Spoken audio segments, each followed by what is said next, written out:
Ever feel like you're just drowning in information these days, trying to make sense of it all? Well, today, we're diving into that very thing. How do our brains actually process all this information, make decisions?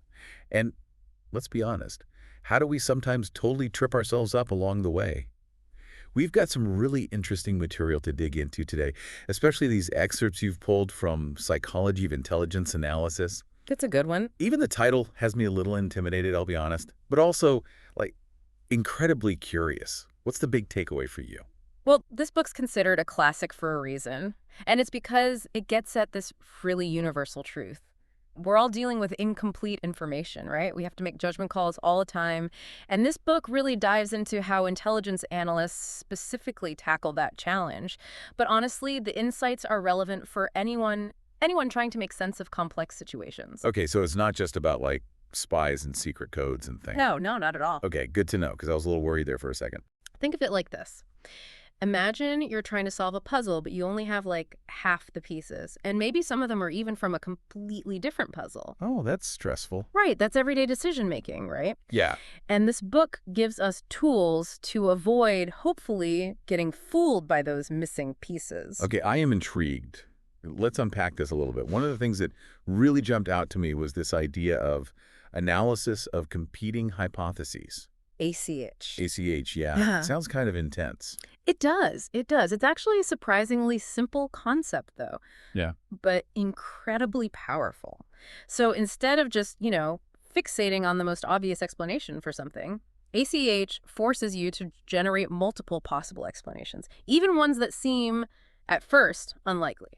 Oh, interesting. So it's like almost like brainstorming instead of just going with your gut, the first thing that pops into your head. Exactly. Exactly. It's like you're setting up this mental courtroom, and each possible explanation has to, present its case, right? Yeah. You examine the evidence, weigh the pros and cons of each hypothesis, and you see which one actually holds up best under scrutiny.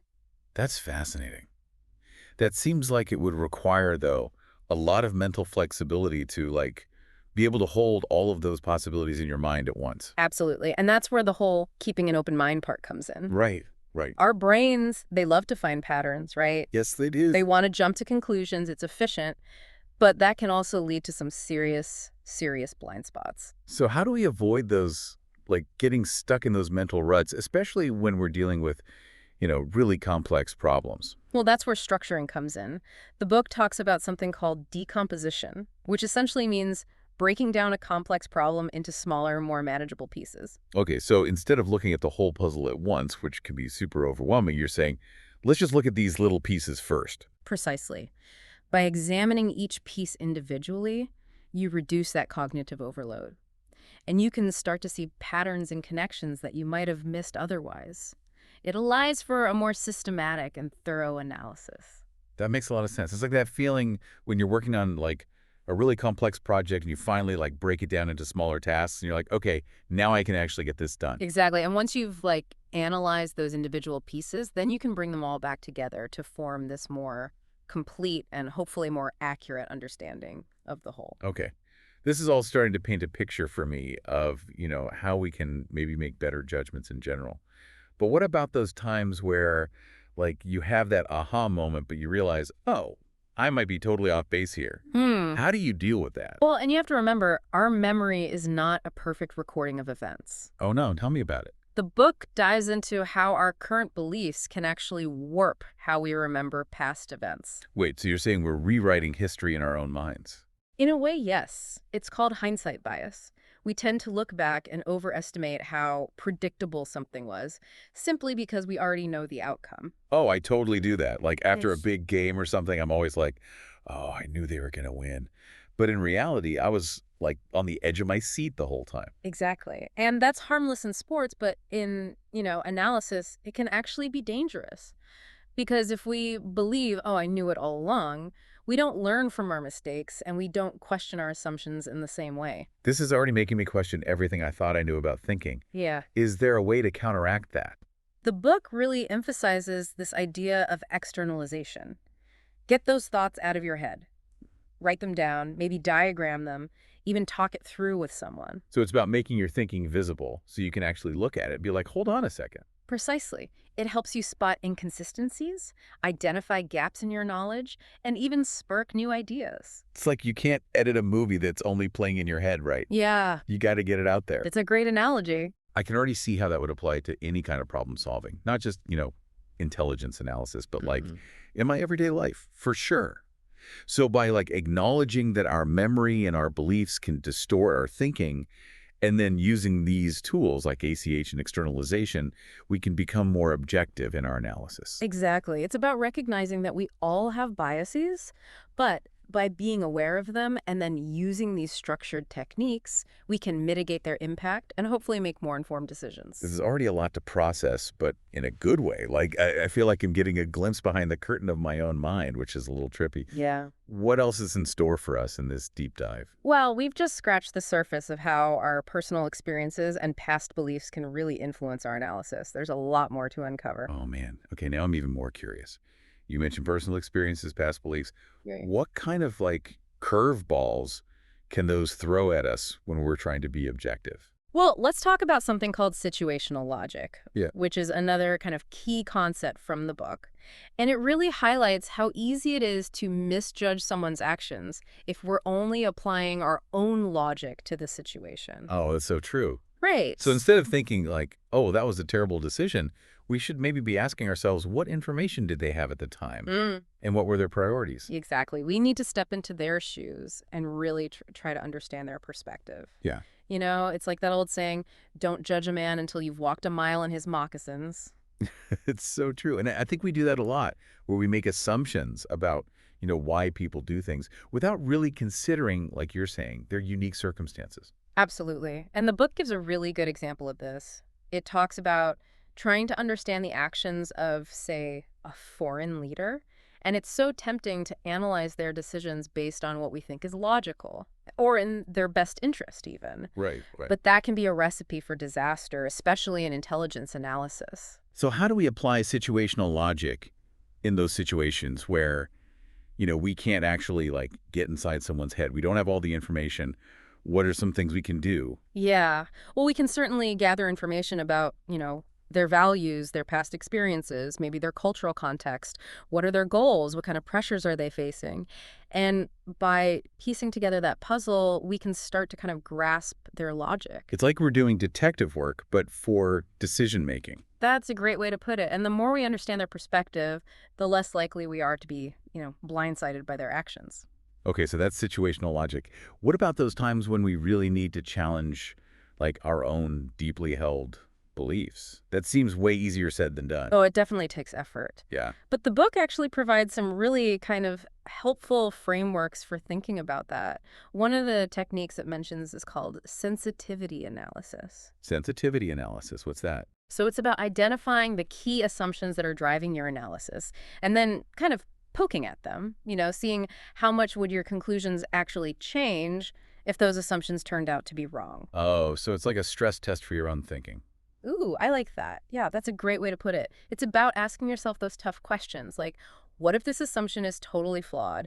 What if the opposite is actually true? How would that change my analysis? That sounds like a recipe for some serious cognitive dissonance, but probably a necessary one. It can be uncomfortable, but remember, embracing surprise and, being open to being wrong, those are really crucial for accurate analysis. It's about constantly refining your understanding, not clinging to outdated beliefs.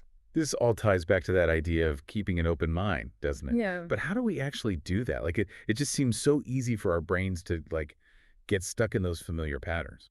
Right. And it's an ongoing process. The book really emphasizes seeking out alternative perspectives. Talk to people who disagree with you. Oh, that's hard. It is hard. Read articles that challenge your worldview. Deliberately expose yourself to viewpoints that are different from your own.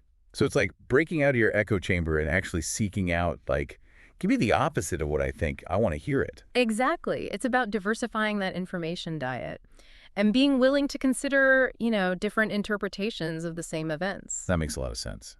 It also sounds like it could be overwhelming, though, to constantly be questioning everything you think you know. It can be. It can be at first. But it's not about, instantly changing all your beliefs. It's about developing that kind of intellectual humility. Yeah. Just acknowledging that you don't have all the answers. So it's more about just like being open to the possibility that maybe you're wrong, or there's another side to the story that you haven't considered. Precisely. And that openness can lead to some pretty amazing, aha moments where you gain this whole new understanding of an issue. Yeah, that's the exciting part, the potential for growth, for discovery. Absolutely. It's about embracing those moments of uncertainty and actually using them as opportunities to learn and refine your thinking. So we've talked about situational logic, sensitivity analysis, and just this overall, like, keeping an open mind. What other tools are in this, like, analytical toolkit that we're building here?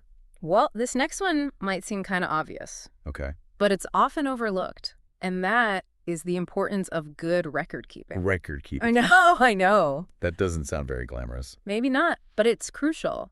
The book really emphasizes how easily our memories can be influenced by our current beliefs, our current emotions. Oh, right. Because we were talking about that earlier with hindsight bias. Yeah. We tend to kind of rewrite history in our minds to fit what we now know to be true. Exactly. So if we're not careful to document our thought process as we go, the evidence we considered, the assumptions we made along the way, we're much more susceptible to that distortion. It's like trying to bake a cake without a recipe. Yeah. You know, you might remember some of the ingredients, but you're likely to miss a few crucial steps. Ooh, that's a great analogy. But with good record keeping, we have that trail to retrace our steps. We can see where our thinking might have gone astray, and we can ensure that we're not unconsciously filling in those gaps with our current biases. So by being really meticulous in, like, documenting our analysis, we're creating a more objective record of our thinking and almost like protecting ourselves from those memory traps. Precisely. And that's crucial for, making sound judgments, especially in these high-stakes situations where accuracy is paramount. This is all making me realize just how much, like, our own minds can be our own worst enemies when it comes to analyzing information objectively. It's a profound insight, and it's something that psychology of intelligence analysis highlights so effectively. But the good news is, by understanding those pitfalls and using the right tools and techniques, we can become much more effective thinkers and decision makers. I love that there's hope. So this has been an incredible deep dive so far, and I feel like we've covered so much ground already. Is there anything else that we should be mindful of as we kind of navigate this complex world of, information and uncertainty? There's one more really crucial element we haven't even touched on yet, Okay. and that is the organizational context of intelligence analysis. Ooh. Yeah, it So- plays a much bigger role than you might think. Organizational context. So we're not just talking about, like, individual brains here, but how, like, whole groups of people work together on these, like, big complex problems. You got it. And the book really emphasizes that analysts don't work in a vacuum.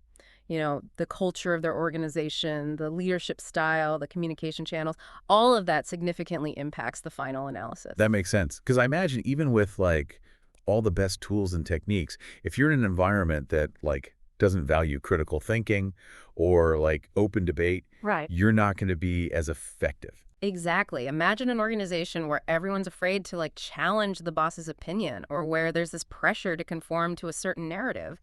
That is just a recipe for groupthink and potentially disastrous misjudgments. Yeah.